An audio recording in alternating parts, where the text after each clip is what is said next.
This is your news source evening bulletin for today, Monday, the 7th day of April in the year 2025. I'm Gordon Mosley reporting, and here is what we're tracking tonight.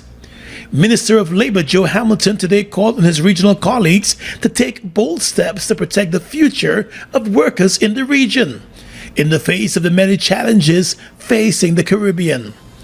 Minister Hamilton made a statement during the opening of the 13th International Labour Organization meeting of Caribbean Labour Ministers. The event, which opened at the Arthur Chung Conference Center, Liliendal, is being held under the theme Decent Work for Resilience, Securing the Future of Caribbean Labour. According to the Labour Minister, the conference is sitting to discuss key issues facing the region, such as labour migration, social protection, skill development, occupational health and safety, and the formalization of the informal economy. The discussions, he noted, are not only timely, but are also essential for securing the future of work in the region. But if we are to sustain momentum as a Caribbean community, then we must not merely acknowledge labour disparities within our respective societies. We must actively address them, collectively and individually, through robust, structured, and expansive national and regional initiatives. And Prime Minister Mark Phillips, who delivered the feature address, noted that bold steps must be taken to safeguard the rights and dignity of workers and their employers. The challenges we face as a region are mounting, from climate instability to shifting global labor trends, from digital disruptions to growing informal economies. Ladies and gentlemen, therefore, our response toward the well-being of our labor force in the region must be coordinated, deliberate, and bold. Meanwhile, the Director General of the International Labour Organization, Gilbert Hungbo, said the region has made a lot of progress in its labour relations and in its efforts to secure the rights of workers. However, he issued a call for more to be done in a collaborative way. Ladies and gentlemen, the path forward requires collaboration, trust, and a shared commitment to building societies that prioritize fairness, that prioritize dignity, that prioritize opportunity for all. Today, Guyana also signed the Decent Work Country Program, which represents a tripartite agreement and commitment to a program of action to develop a harmonious labour market. More news coming up in just a moment. It all starts with one. Maybe it's one look, you know the one, or one touch, even one word. I can start with one step, or one promise, one thrill, one first time, one deep breath, one leap of faith, one day to remember, or one night to forget. One moment, so many stories that make up one crazy, average, everyday, fabulous life. We get one life, just one. Make your move. It all starts with one.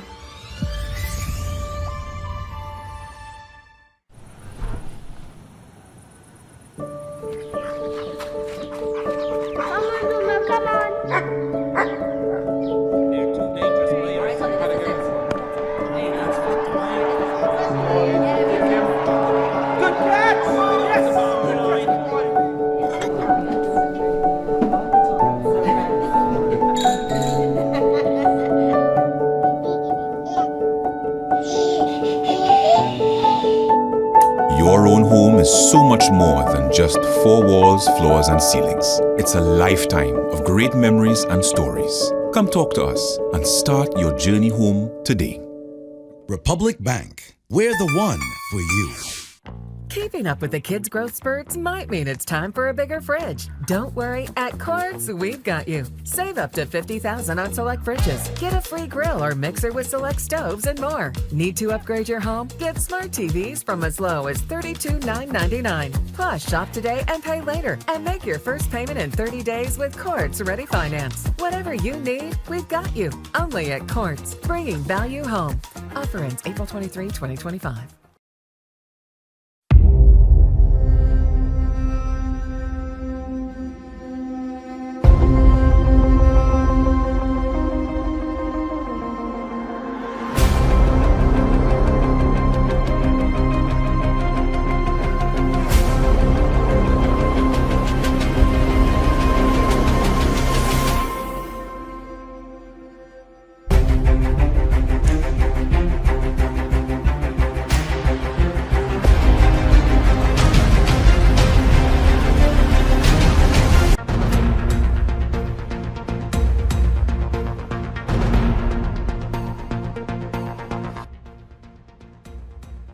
A High Court judge will this week hear a case brought against the Guyana Revenue Authority by the Mohammed family over the GRA's demand for more than $900 million in additional taxes for luxury vehicles that were imported 4 years ago. Over the weekend, Judge Gino Posot issued a temporary order blocking the GRA from seizing the vehicles until a final determination of the matter before the court. The judge's Saturday order was handed down during a standoff between GRA enforcement officers and the Mohameds and their supporters at the family's Houston estate. The GRA officers showed up to seize the vehicles, but faced a protest from the Mohameds and a large group of supporters who had gathered. The vehicles at the center of the controversy were imported and cleared 4 years ago, and the Mohammeds said they paid the taxes required at the time. They believe the move by the Revenue Authority to demand additional taxes 4 years later is politically motivated and may be linked to Azruddin Mohammed's suspected run for political office. With scores of supporters at his side, Mr. Mohammed declared that the entire GRA operation points to victimization and political persecution. They said they come to seize vehicles. Right. Yeah. So I don't know why all of a sudden they want to seize the vehicles. They should have seized the vehicles the first day it arrived in the country. Right. He told the GRA officers and the police gathered that they should not be taking political directives. The younger Mohammed said the entry of the vehicles and the taxes paid on them 4 years ago were all authorized, and he has the documents to back that up. He said the government ought to spend its time focusing on real issues that affect the people of Guyana and not trying to intimidate and victimize him out of the fear that he may run for political office. The GRA officers eventually left the location but returned later on Saturday with additional police and other enforcement officers. At that time, Mr. Mohammed contacted his lawyer, who informed the GRA officers that the matter was already engaging the attention of the court. With a groundswell of supporters building up on Saturday for the Mohammeds, the father Nazar Mohammed emerged and told the officers that if they were to show up with a court order to seize the vehicles, he would hand those vehicles over. In a statement on Saturday, the Guyana Revenue Authority declared that the officers were blocked from carrying out their duties by an angry mob. The Revenue Collection Agency said it has and will continue to operate within the confines of the law that the authority administers and will continue to take the necessary action to recover its revenues from persons who breach the laws with intent to defraud the authority of any taxes. President Irfan Ali on Sunday said there is no targeting of sanctioned businessman Azruddin Mohammed and his father Nazar Mohammed by the government, despite the family's claims. At a public meeting at Canal No. 2 on the West Demerara on Sunday morning, the president said the GRA's actions against the family are about preserving the rule of law. The Guyana Revenue Authority, that's the GRA, has made attempts to seize a number of luxury vehicles imported by the family 4 years ago. The revenue collection body is claiming additional taxes to the tune of more than $900 million for the imported vehicles. The Mohammeds have said that all taxes were paid at the time of import and permission was granted for the vehicles to be cleared. They have said they are being targeted by the government over Azruddin Mohammed's political ambitions. But President Ali has insisted that has nothing to do with the government. The GRA made it very clear that there is something called post-audit. And they made it clear that our international partners, International Tax Agency, were working with them. And they have a duty and responsibility when information comes before them to act in the interest of the rule of law, to act in the interest of the country. The president said his party, the PPP, does not have a history of denying citizens their rights, and he pointed that the Mohameds are within their rights to challenge the actions of the Guyana Revenue Authority in court. We don't deny anyone their rights. You can go to court and challenge it. How that is victimization by the government? But it suits a particular narrative. It suits a narrative.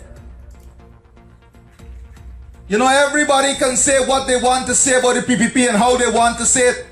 But from the time the PPP defends itself, when the General Secretary goes out there on Thursday and defends our record, they have a problem with it. The Mohammeds have challenged the actions of the Guyana Revenue Authority.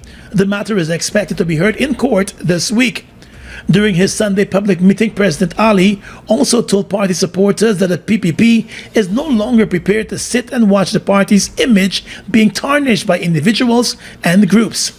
He has vowed that the PPP will defend itself whenever and wherever it feels attacked, and its track record is being questioned. The Mohammeds were sanctioned in 2024 by the U.S. government over allegations of under-declaration of gold, money laundering, and tax evasion in Guyana. They have denied those claims. The Working People's Alliance today said it has no confidence in the Guyana Elections Commission's ability to hold free and fair elections in Guyana. The Elections Commission has reportedly indicated that it will be ready for general and regional elections by September, with the government hinting that the elections could possibly be in November. But co-leader of the WPA, Dr. David Hines, said whether elections are held in September or later, there is very little time left for GCOM to ensure that the elections meet acceptable standards for a free and fair poll. For the WPA, a voters list which reflects the true size of the electorate along with the implementation of biometrics are its minimum requirements for such a poll. However, we have concluded that time has run out for GCOM to put these mechanisms in place in time for the September or November election. Against this background, WPA believes that while GCOM may be ready to conduct elections to meet the statutory deadline, it is simply not ready to conduct a free and fair election. The opposition has been pushing for a number of safeguards to be put in place to prevent electoral fraud, including the use of enhanced biometrics at the place of poll and a clean voters list. But the Elections Commission has not budged on the opposition's demands.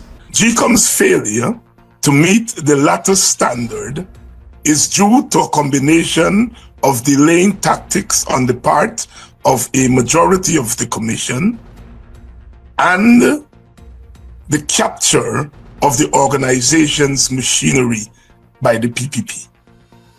The WPA therefore declares that it has lost full confidence in GCOM to deliver free and fair elections. The WPA co-leader said in a situation where successive elections have been challenged by both sides of the political divide, GCOM's stubbornness and downright disregard for the recommendations of the opposition and several observer organizations smack of official conspiracy to deliver fraudulent elections. He said the Working People's Alliance is convinced that the ruling administration will do anything to manufacture a victory at the elections, adding that unless the international community intervenes or there is a mass action by Guyanese, the opposition will be forced to either boycott the election or participate under duress. For its part, WPA's instinctive response would be to boycott the polls. But for such a move to have the desired effect, it would have to be embraced by the broad opposition, which in turn would have to ensure that PPP's plans are disrupted. In this regard, WPA, despite our initial instinct would be guided by an all-opposition strategy. The opposition cannot be divided on this matter. The opposition, he said, appears to be between a rock and a hard place. The WPA, he reminded, had boycotted the 1980 elections out of conviction that it would be rigged, but in 1985 it opted to participate in the elections of that year, although the concerns were similar.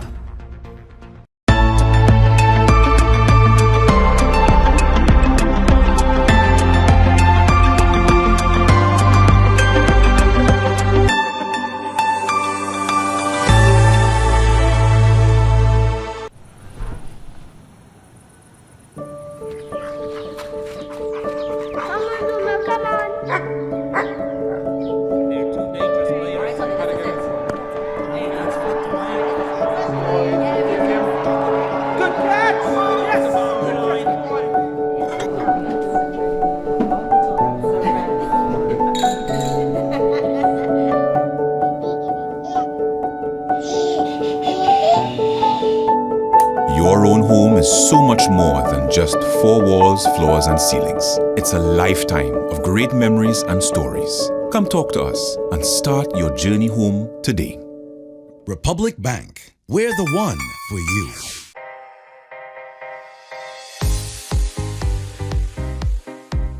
Need small appliance for your kitchen? Giftland have it. Need fridge or stove? Giftland have it. Speakers or laptop? Giftland have it. I'm telling you, Giftland have everything. And don't get me started on TVs. 58-inch, 65-inch, 70-inch, 75-inch. All sizes in leading brands. Best thing about it, they give warranty. Man, Giftland is the place for all your electronics purchases.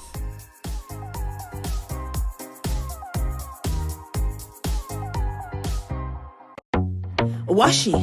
Hi people, washing made so easy since I found Washi. Washing me use wash me clothes and I can say Washi soap powder wash clothes so nice. Washi soap powder leave your clothes color bright. Washi soap powder leave me clothes smelling nice, of course. So give thanks to Washi soap powder for doing my laundry right. Keep my clothes color bright, have me clothes smelling nice for sure. I could not ask for more. Comes in lemon and original. It is a washing machine in a pack. Washi soap powder wash clothes so nice. Washi soap powder leave your clothes color bright. Washi soap powder have my clothes smelling nice, of course. Distributors located in the Starbrook Market. Buster presenting the new 500 milliliter. Wow, Buster flavorful. Make every meal better. Grab a Buster for drink, Buster move. Taste this. 500 ml, that's it. Buster for days, that's cool. Buster 500 milliliter is a brand new choice of my drink with my food. Vibing every munch, that's smooth. Introducing the new Buster 500 milliliter. Grab a bottle with your lunch today.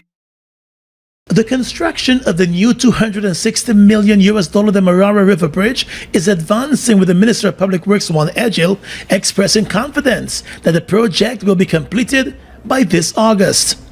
During a visit to the construction site along the east bank of the Marara Corridor on Sunday, the Works Minister explained that works are ongoing day and night, with additional workers on the project.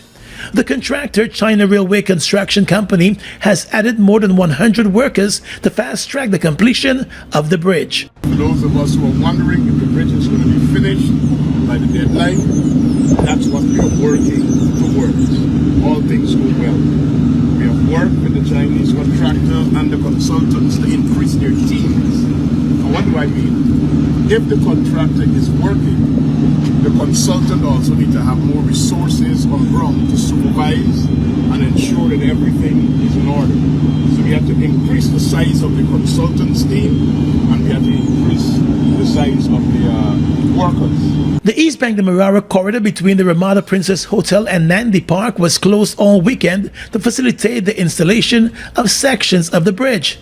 Some aspects of the installation were completed ahead of schedule. We knew that an interruption of this carriageway would cause great inconvenience, and a lot of planning was put into it, and the execution was seamless, without incident, and we're very, very happy about that. Minister Edgell said the project could have been advanced even further, but it faced multiple delays in the early stages, including issues with the relocation of some residents in the path of the bridge. And if you could recall, this entire section caused some amount of delay to this project because we had to get the removal of the houses and the people who were living there. And any Guyanese who is objective and fair-minded would recognize that since we were able to get those houses remodeled, significant amount of work in record time has been done in this corridor. The new Demerara River Bridge was expected to be completed by the end of last year. An extension was initially announced that should have seen the bridge being completed by the end of March. When that became unrealistic, the new August deadline was announced. In the field of education right now, the University of Guyana is planning to increase its annual student intake by 2,000, as applications are expected to spike by approximately 30% now that the university is tuition-free for Guyanese students. In an interview with News Source, Vice Chancellor of the University of Guyana, Dr. Paloma Mohamed, said that she anticipates that a transition to being a tuition-free tertiary institution will be challenging, with applications likely to flood the system. Right? And we expect to see about a 30% increase in application rates, right? That's what the literature where this has happened across the world has said. Guyana might even exceed that given our economic prospects, and that so many people are going to want to try and change their lives through education, in this level of education. Breaking down the numbers, Dr. Mohamed said the increase could see about 20,000 applications being submitted this year alone. However, she said the university would only be able to increase the intake from 3,000 to about 5,000 students. We usually get between 13 and 16,000 applications a year. We only are able to take in about 3,000. Right? Now, of the 13 and 16,000 applications we get, maybe 50% won't be good, meaning that they don't meet the minimum requirements. But the other 8,000 or so, 7,000 or 8,000, half of those will not get in. They will not get in because we don't have the space, right, to put them in. And that is always heartbreaking for all of us. I mean, it is terrible. Some of them will accept and they drop out because they can't pay. We have not been forcing them to pay for the last 4 years. We've just said, look, pay when you can, pay as you go, all kinds of things. So a lot of students got away with practically free education over the last 4 years, and the government did, in all fairness, step up in December to pay for about half of them. We're negotiating how we're getting the rest now, but I'm happy to see that they're going to, I think we all are, they're going to be able to work and have a good degree and change their lives, right? So what this means, the 30% means that you're looking now at maybe, I would say, 20,000 applicants, right? And we're going to try to add 2,000 more this year. So 5,000. Right? We're going to try to accept 5,000, but it depends on the capacity and the discipline. It was explained that prior to 2025, there were 3 primary variables that would determine whether someone would attend the university, with the first being the need to apply, followed by whether he or she met the minimum requirement and their ability to pay the tuition fees. Now, we're taking out, could you pay? And once the state is paying, it means that we have to find a way to ensure that students from all across the country are able to get a chance. So our composition in the next 2 or 3 years, in terms of how many from each region, etc., and so on, has to change. And we spent a lot of time in the last couple of months, once we knew the date, to try to work out how we deal with the metrics, how we deal with the quotas, because we can't take everybody. The University of Guyana's student population currently stands at 11,000. The university is hoping to increase those numbers even further to 30,000 by 2040, in keeping with its aspirational goals to produce at least 1 graduate per household. The Vice Chancellor said now that the tuition fees have been abolished, it may very well result in the university achieving that target much earlier. Declaring that President Irfan Ali is a president of the people, for the people and by the people, former People's National Congress Reform Executive and Youth Leader Thandai McAllister threw her full support behind the re-election of the president to serve a second term. With overcast skies above and standing on the right hand of the president at a mid-morning public meeting in Canal No. 2 on Sunday, the attorney said she has trust in the president's vision and his ability to take care of the country. You have seen firsthand the development from 2020 to date. Imagine what he will do with another term.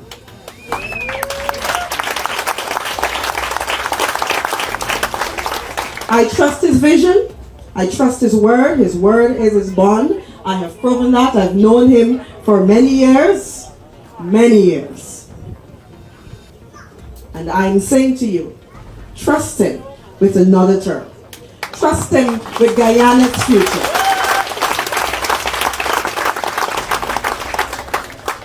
He has demonstrated that he is a man for all seasons. He has demonstrated that he is a president of the people, by the people and for the people. And Region 3, in these elections, your votes are critical. McAllister resigned from the People's National Congress Reform back in 2021.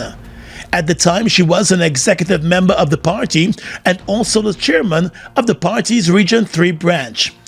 In a resignation statement at the time, she said she had concluded that the direction of the leadership of the PNC at the time under then leader David Granger was ill-suited to the fulfillment of the aspirations of young people in Guyana, the enhancement of the party's supporters, and the advancement of the nation.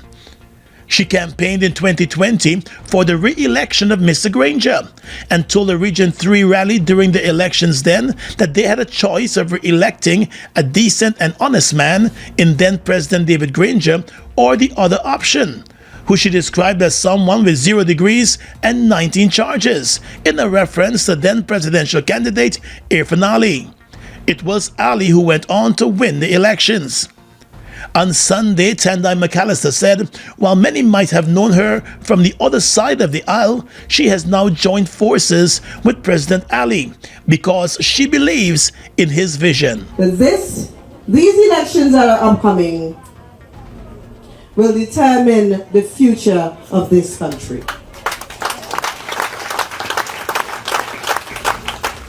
And so, sorry, H.E., my presentation will get a bit political. So I want to encourage you to stay the course with my friend and brother. Elections in Guyana are due later this year. Current chairman of CARICOM and Prime Minister of Barbados, Mia Mottley, has warned that the Caribbean region is facing an economic catastrophe in light of recent tariffs imposed by U.S. President Donald Trump on countries in the region and around the world. In an address to the region on Saturday, Prime Minister Mottley warned further that the international system is now in danger of collapse in the face of a global trade war. She said a trade war between large exporting countries can spell trouble for the Caribbean region. My brothers and sisters, our Caribbean economies are not very large. So we are and have always been at the whims of global prices. If Europe and China and the US and Canada and Mexico are all putting tariffs on each other, that is going to disrupt supply chains. That is going to raise the cost of producing everything from the food you eat to the clothes on your back, to the phone in your pocket, to the car you drive down the road, to the spare parts that you need for critical infrastructure. That means higher prices for all of us to pay. And sadly, yes, this will impact all of you, regardless of what any of our Caribbean governments will do. According to the CARICOM chair, even if countries in the region are to lower tariffs and trade among themselves, it would not make any difference. She noted that regional economies are small and vulnerable, and many sectors, which would include the tourism sector, will face the brunt of the effects of the fallout. Mottley said the regional private sector must now come together and work with the governments of the region for the immediate preservation of the tourism sector. My brothers and sisters, there's trouble in our Caribbean waters. But the responsibility each and every day for much of what we do and much of what we grow must be ours. If we take care of each other, If we support each other, if we uplift each other, and if we tap into the strength and innovation of our common Caribbean spirit, we will see this through. And the Barbadian Prime Minister also urged Caribbean leaders to unify now more than ever, warning that this is not the time to score political points. First, we must re-engage urgently, directly, and at the highest possible level with our friends in the United States of America. There is an obvious truth which has to be confronted by both sides. That truth is that these small and micro-states of the Caribbean do not in any way or in any sector enjoy a greater degree of financial benefit in the balance of trade than does the United States. In fact, it is because of our small size, our great vulnerability, our limited manufacturing capacity, our inability to distort trade in any way, that successive United States administrations, including and most recently the Reagan administration in the early 1980s, went to great lengths to assist us in promoting our abilities to sell in the United States under the Caribbean Basin Initiative. Prime Minister Motley said the region must now redouble its efforts to produce its own food and must also build its ties with Africa, Central and Latin America and renew those ties with some older partners around the world, in the United Kingdom and Europe and in Canada, to avoid relying heavily on one market. The tariffs announced recently by the US president have created jitters all across the region and the rest of the world. Several CARICOM states are facing an increase in tariffs for their products that are imported into the US. Guyana has been slapped with the highest tariff rate in the region, 38%. Local and regional manufacturers fear that the increase in tariffs could result in a decrease in the demand for their products, and they could lose key markets in the US. Yeah, you already know it's yours truly, Nanny Katoy, the queen of zest. If you take people, man, clap your hand, boy. If you take people, man, clap your hand. Wait, Bobby? Hi, Granny. You know the Nelly song? How you mean? Plus, she coming for a creek explosion Sunday, April 20th. Creek explosion? Which creek? And is who bringing she? The creek by Splash Main, Aziza Akusa, and his Team Extra bringing she. Team Extra? Let me call Freddie. Hello, Granny. Hi, bye. What going on? You bringing Nelly Katoy and you even put me on the show? Like you was a kunumunu or what? Don't say fat, you're booking you now. Galang, Granny. Let me see the flyer.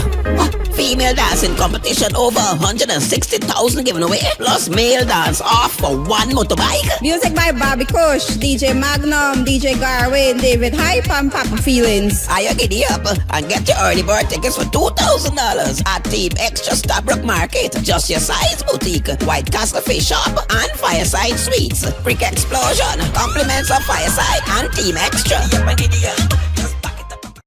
It all starts with one. Maybe it's one look, you know the one, or one touch, even one word.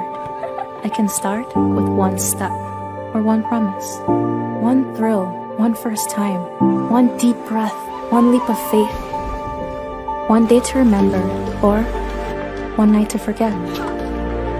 One moment, so many stories that make up one crazy, average, everyday, fabulous life. We get one life, just one. Make your move. It all starts with one.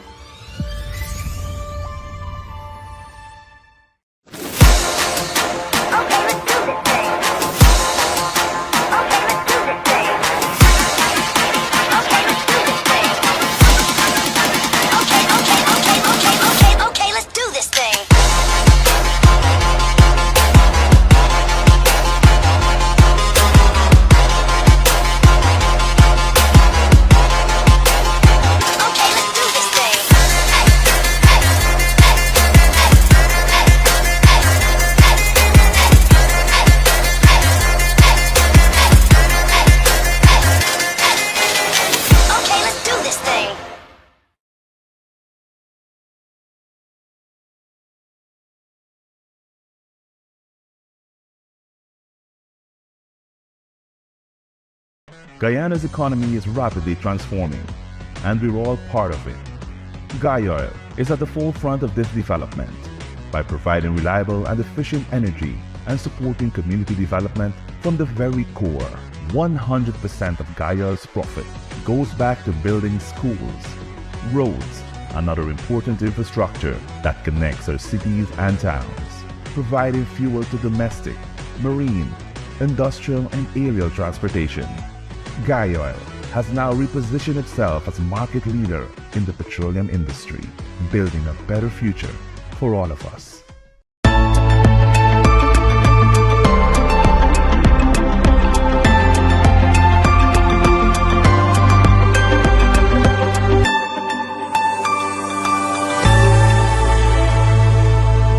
With your regional and international news tonight, I am Svetlana Marshall. In the region, violence broke out at a maximum security prison in Trinidad and Tobago on Sunday, resulting in the death of one inmate and injuries to two others, according to Trinidad Guardian. Authorities have confirmed that the incident was a gang-related altercation involving improvised weapons. The TNT Police Service confirmed the inmate was stabbed to death during the clash. He was later identified as Brent Baptiste. A formal statement from the Trinidad and Tobago Prison Service described the incident as a fracas involving inmates affiliated with rival gangs. The confrontation escalated quickly, with improvised weapons reportedly being used. The incident occurred inside the prison compound, which houses some of the country's most high-risk inmates. It is the largest and most secure correctional facility in Trinidad and Tobago. Prison authorities said the emergency response unit was activated and responded promptly, restoring order and containing the situation within a short time. Caribbean nationals were among 133 illegal immigrants apprehended during an enhanced targeted enforcement operation focusing on criminal illegal immigration offenders and other immigration violators in western, central, and northern New York. The United States Immigration and Customs Enforcement ICE agency said the Trinidadian and Dominican Republic nationals were among Caribbean immigrants arrested in the operation that spanned March 24 to 28. ICE said among those arrested during the enhanced targeted operation include a 49-year-old illegal immigrant from Trinidad and Tobago convicted of murder, a 66-year-old illegal immigrant from Dominican Republic convicted of sexual conduct with a child, and a 70-year-old illegal immigrant from the Dominican Republic convicted of manslaughter and criminal sale of controlled substance. ICE said while it concentrated its efforts in and around the Buffalo, New York area, the operations extended throughout western and upstate New York. And finally tonight, international news. A second child has died from measles as an outbreak of the highly contagious virus continues to grow in western Texas, according to the BBC. The school-aged child was not vaccinated, had no underlying health conditions, and was in hospital suffering complications from measles. Aaron Davis, the vice president of the UMC Health System, told the BBC. U.S. Health Secretary Robert F. Kennedy Jr., who has faced a backlash over his handling of the outbreak, visited Texas on Sunday in wake of the death, which is the third overall in recent weeks. The southern U.S. state has reported more than 480 cases of measles so far for this year as of Friday, a jump from 420 earlier in the week. The outbreak has extended to neighboring states. Across the whole of the U.S., more than 600 cases of measles have been recorded so far this year, more than double the 285 cases that the Centers for Disease Control and Prevention CDC recorded last year. And that's your News Source Evening Bulletin for tonight. I'm Svetlana Marshall, wishing you a pleasant evening.